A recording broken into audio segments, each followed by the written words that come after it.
Welcome back. ऐवान बाला हुक्मरान इत्तेहाद को 2/3 अक्सरियत हासिल हो गई।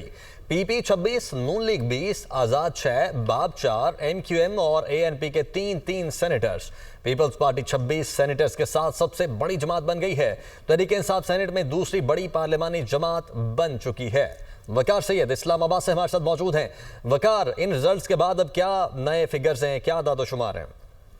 जी बिल्कुल, जैसा कि खैबर पख्तूनख्वा में जो सेनेट इंतखाबात हैं वो तकरीबन 1.25 साल के बाद जो है वो हो चुके हैं, और जो गैर हतमी जो गैर सरकारी नताइज है उसके मुताबिक जो पीपल्स पार्टी है उनके हिस्से में जो है वो 2 नशिस्तें हैं। मजमूई तौर पर जो हुक्मरान इत्तेहाद है उनको 2/3 अक्सरियत जो है वो हासिल हो गई है। 64 सेनेटर्स हैं, जिसमें जमीयत उलमा इस्लाम पे कि अब हुक्मरान इत्तेहाद को जरूरत जो है वो नहीं पड़ेगी। जो नई जो अदाद-ओ-शुमार है, जो पार्टी पोजीशन है, उसके मुताबिक पाकिस्तान पीपल्स पार्टी जो है वो सबसे बड़ी हुक्मरान इत्तेहाद को 2/3 अक्सरियत हासिल हो चुकी है। बहुत शुक्रिया आपका।